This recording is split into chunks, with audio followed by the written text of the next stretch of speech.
Kalau saya yang bacain nanti ada yang nggak saya baca, Pak. Bismillah. Baik. Alhamdulillah siang ini ada curhat tapi isinya ilmu ya. Curhat beliau panjang. Dari mana muncul istilah demokrasi di Indonesia? Sementara Pancasila mengamanahkan musyawarah bukan demokrasi. Wa amruhum syura bainahum. Ya. Tadi saya sudah ceritakan sistem pemerintahan khilafah ada berapa? Yang selama 30 tahun itu? Udah 6. Apa maksudnya itu? Sistem khilafah kenabian itu sistem yang terbuka. Bisa ngadopsi dari mana-mana, yang penting kepentingan umat berlaku. Saya sudah cerita tadi monarki yang dinukil, yang diambil oleh Bani Abbasiyah, khilafah Umayyah itu diambil dari mana? Dari Romawi dan Persia. Benar gak? Romawi Islami gak? Enggak. Persia Islami gak? Enggak. Romawi sembah Yesus, Persia sembah api. Yunani sembah dewa. Tapi karena masalah politik tidak ada kaitannya dengan akidah secara langsung, dia berkaitan tapi tidak langsung. Maka ulama kita tidak mengharamkan demokrasi. Demos apa? Kratos ya. Pemerintahan di tangan rakyat. Ini beda. Jadi definisi antum tentang demokrasi itu beda dengan demokrasi yang dipahami oleh para ulama. Ulama kita kenapa terima demokrasi? Karena demokrasi itu sistem yang juga terbuka. Coba cek. Demokrasi yang ada di Indonesia sudah berapa macam? Demokrasi Soekarno namanya apa? Terpimpin. Tuh udah beda. Terpimpin itu ternyata otoriter. Otoriter enggak? Sempat otoriter Soekarno. Sempat di otoriter. Makanya Bung Hatta langsung ngambek. Mundur. Terus apa lagi? Masa Soeharto, demokrasi, Pancasila, beda nggak? Beda lagi. Orang MPR orang dia semua. Jadi pemilu itu cuma ngabis-ngabisin duit, ya kan? Tapi nanti terakhir kan pada almarhum Pak Harmoko tuh ya, ya cuma simbolis aja. Anda siap untuk meneruskan kepresidenan, bla bla bla bla. Itu cuma simbolis. Ya kan? Cuma simbolis. Itu demokrasi juga. Itu sistem musyawarah MPR. Jadi kalau menurut antum musyawarah itu satu-satunya sistem, maka Soeharto paling Islami dong. Enggak juga. Maka sistem demokrasi itu bisa nanti diislamkan. Tenang aja. Ya, nanti akan muncul sistem demokrasi Mahdi. Insya Allah. Bank aja bisa diislamikan kok, masa demokrasi enggak. Ya, jadi jangan terobsesi, terpengaruh, terjebak dengan demokrasi dari barat. Barat itu dulu Yunani enggak masuk. Kita sekarang kalau sebut filsafat barat enggak masuk Yunani. Belajar sejarah dulu deh. Ya. Filsafat barat bukan filsafat Yunani. Sekarang dibedakan. Filsafat Yunani itu diterjemahkan semua ke bahasa Arab. Maka orang kalau mau belajar filsafat Yunani wajib belajar bahasa Arab. Baru ngerti kitab Plato judulnya Republik. Jadi kata Republik yang di bawahnya nanti ada demokrasi, itu yang pertama kali mengadopsinya adalah Bani Abbasiyah. Ya. Tafadhal. Assalamualaikum. Ya.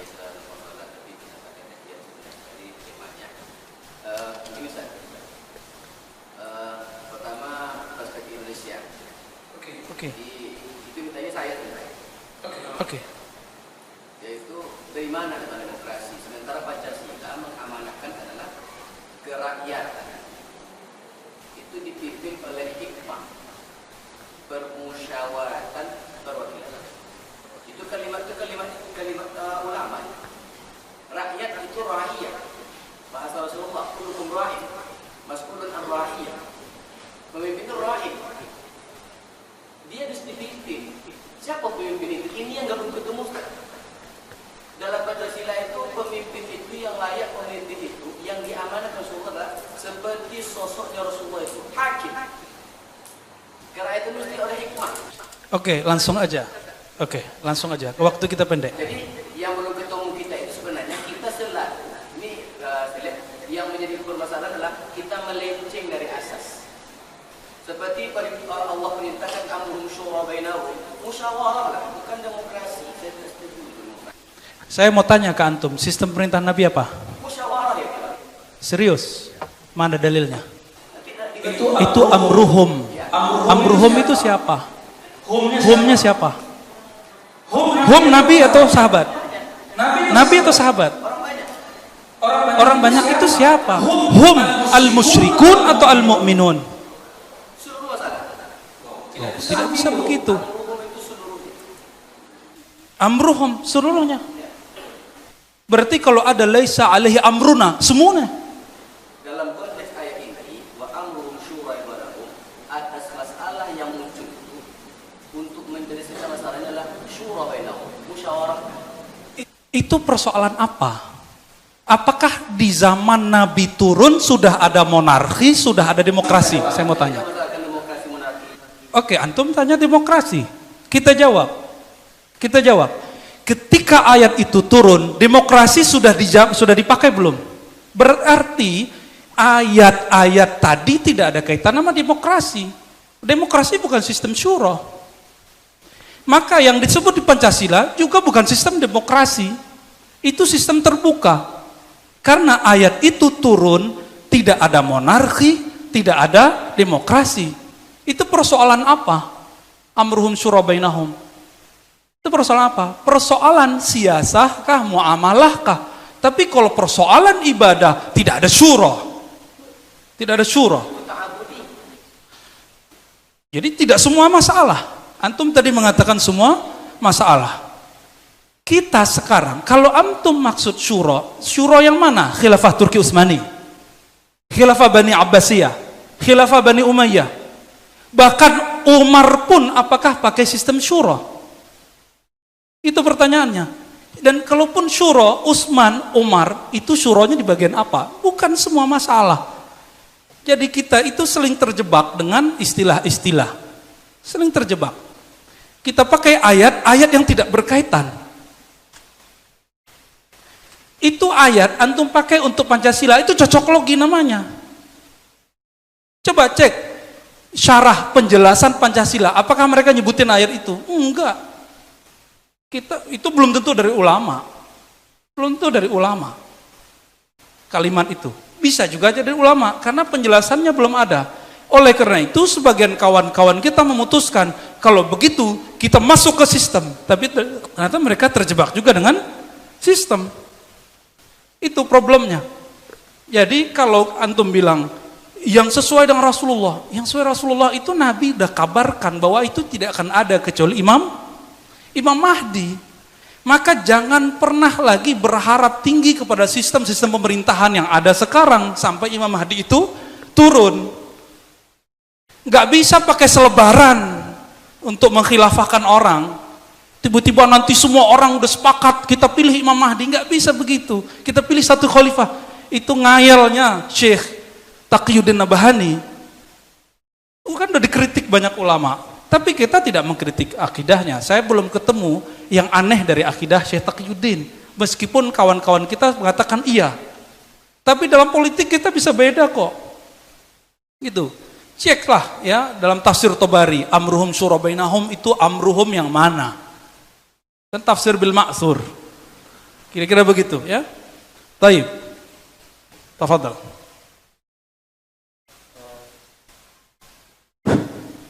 Tadi Khalifah Abu Bakar dipilih sebagai khalifah secara langsung. Namun Abu Bakar itu sudah dipilih oleh Nabi sebelum beliau wafat. Para sahabat menganggap Abu Bakar merupakan pilihan Nabi untuk menggantikannya sebagai khalifah. Karena ketika Nabi sakit parah dan tidak bisa jadi imam salat, beliau meminta Abu Bakar yang menjadi imam. Mohon penjelasan Ustaz tentang hal ini. Iya. Kembali aja ke kitab Al-Ghiyasi karya Imam Al-Juwaini, karya Imam siapa? Al-Juwaini, guru Imam Ghazali. Kata Imam Al-Juwaini, jika dalam persoalan ibadah ikhtilaf itu biasa, apalagi dalam persoalan siyasah. Fikih ibadah kita bisa beda nggak? Ya, saya sama antum itu udah beda cara sholatnya kadang-kadang ya. Ada yang tangannya ditahan dulu waktu bangkit dari sujud, ada yang enggak. Ya bener enggak? Serius? Bener ya? Itu ikhtilaf dalam ibadah. Ada yang kunut, ada yang enggak kunut, ada yang jahar basmalah, ada yang enggak. Itu ikhtilaf dalam ibadah. Itu diterima. Apalagi kata beliau, ikhtilaf dalam siasah. Bagaimana dengan Abu Bakar As-Siddiq? Abu Bakar As-Siddiq ini diperdebatkan. Saya mau tanya. Kalau ada imam fi shalah, apakah dia paling berhak jadi pemimpin, jadi gubernur, jadi raja, jadi presiden? Paling berhak gak? Imam dalam sholat, paling berhak gak? Oleh karena itu, dalil-dalil ulama ahlus sunnah mengenai Abu Bakar paling berhak jadi khalifah karena Nabi sudah angkat jadi imam sholat. Itu dalilnya tidak dianggap kuat. Enggak dianggap kuat karena Nabi belum pernah menaskan. Yang mengatakan Nabi menaskan pemimpin itu cuma Syiah. Jadi jangan sama lagi antum dengan Syiah. Ya, yang mengatakan Nabi sudah sudah tunjuk pemimpin setelahnya, siapa yang ngomong begitu? Jadi kalau antum mengatakan Nabi sudah tunjuk Abu Bakar, bedanya sama Syiah apa? Ya, jangan terjebak lagi. Abu Bakar itu bacain sebuah hadis ketika orang-orang Ansor mengangkat seorang pemimpin dari kaum Ansor. Apakah kaum Ansor nggak tahu Abu Bakar jadi imam? Tahu semua kok. Berarti kaum Ansor yang juga faham Al-Quran dan Sunnah meyakini bahwa imam sholat nggak mesti imam fil siasah. Maka mereka angkat sendiri. Lalu Abu Bakar bacakan hadis. Ala immatu min Quraisy. Imam itu mesti dari Quraisy. Orang Ansor langsung ciut. Langsung ciut. Bahkan yang sudah dibaiat tadi kemudian menghilang beberapa hari, lalu baiat Abu Bakar As-Siddiq. Begitu. Ya. Jadi pemilihan Abu Bakar murni pemilihan langsung dari masyarakat. Langsung. Masyarakat dua partai. Jadi Ansar Muhajirin saat itu sudah dua partai. Partai Muhajirin, partai Ansar. Cuma dulu disebut kaum Muhajirin, kaum Ansar. Gitu ya. Sistemnya apa tadi? Pilihan langsung. Apakah Abu Bakar benar-benar seperti Nabi? Enggak juga. Tapi Abu Bakar berusaha seperti Nabi. Maka tidak akan mungkin kita menemukan kekhalifahan benar-benar seperti Nabi. Paling cuma alamin hajin nubuwah. Kaedah-kaedah yang dia buat sudah mirip dengan kaedah-kaedah Nabi. Tapi mirip-mirip sekali juga enggak. Makanya Umar pun protes kepada Abu Bakar. Ketika Abu Bakar mengirim Khalid Al-Walid membakar orang-orang murtad. Dianggap keluar dari minhaj nubuwah. Debat mereka. Ketika Umar naik, Khalid bin Walid langsung dipecat. Artinya mereka juga beda. Baru Umar yang buat sistem syura, perwakilan lagi. Apa tadi kalimatnya di Pancasila? Kerakyatan.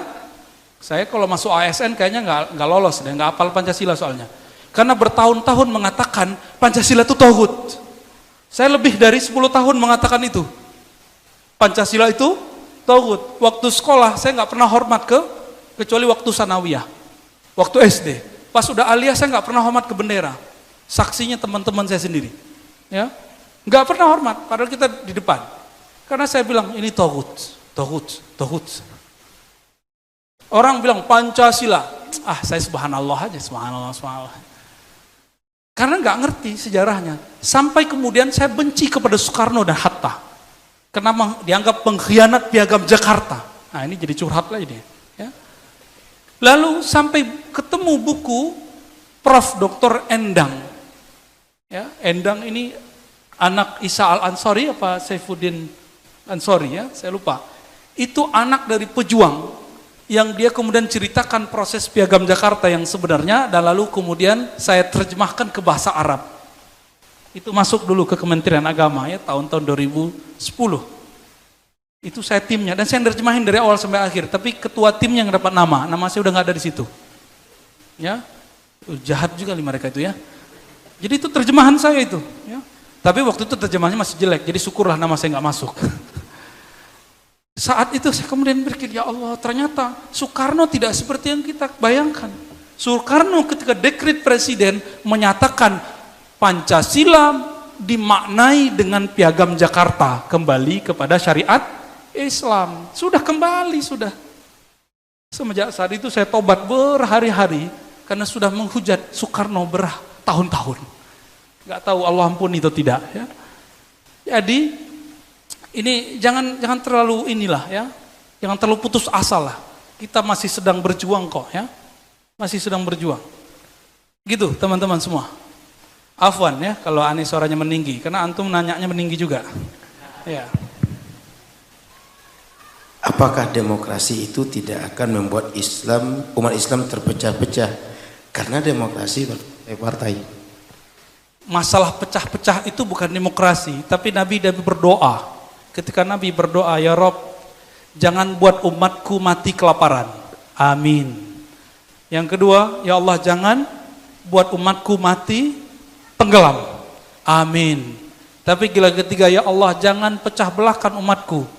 Nggak ada aminnya kata Jibril. Jadi betul-betul sudah diprediksi oleh Nabi. Coba antum lihat. Ketika Muhajirin Ansor pecah itu karena demokrasi. Demokrasi nggak? Jawab dong. Waktu itu sudah ada demokrasi belum di kalangan sahabat? Belum. Waktu Aisyah perang sama Ali sama Muawiyah sudah ada demokrasi belum? Jangan cari kambing hitam. Itu nggak dewasa namanya, nggak ilmiah. Ilmiah tuh lihat sejarahnya. Tapi memang Rasulullah sudah bilang, "May ya'ish minkum min ba'di fasayara ikhtilafan katsira." Siapapun yang hidup setelahku, walaupun satu hari setelahku, akan melihat perbedaan ikhtilaf yang luar biasa. Kita aja beda pemikiran kok. Saya aja fikihnya beda Master Al-Naf kok. Tapi kita biasa-biasa aja tuh ya, ya ketemu cipika-cipiki, salam-salaman.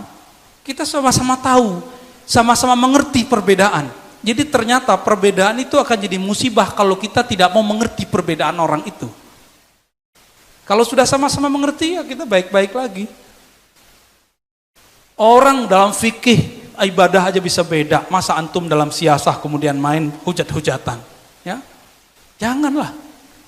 Malu kepada Allah, malu kepada Rasulullah. Dan Nabi SAW sudah memberitahu begitu. Kalau tidak terjadi berarti Nabi bohong dong. Bukan, Nabi gak pernah bilang. Nabi gak pernah bohong pastinya, ya. Kalau Nabi bilang kalian akan terpecah belah karena demokrasi, ada nggak hadisnya? Nggak ada. Nggak ada. Jadi teman-teman semua, mau itu demokrasi, ya, demotari, itu semua bisa bikin khilafiyah, ya. Bisa bikin semua orang pecah belah. Orang ngomong Sayyidina aja di masjid sebelah pecah udah ya. Orang ngomong kunutnya bisa sebelah pecah, apalagi ngomong khilafah. Bisa pecah kita. Bisa main teriak-teriakan Allahu Akbar kita nanti ya. Khalas. Baik. Afwan Ustaz. Baik. Kita tutup dengan baca salawat. Ada yang bisa salawat nggak? Biar adem. Bismillahirrahmanirrahim. Mari kita tutup majelis ilmu ini dengan sama-sama bersalawat. Salatullah salamullah ala taha rasulillah.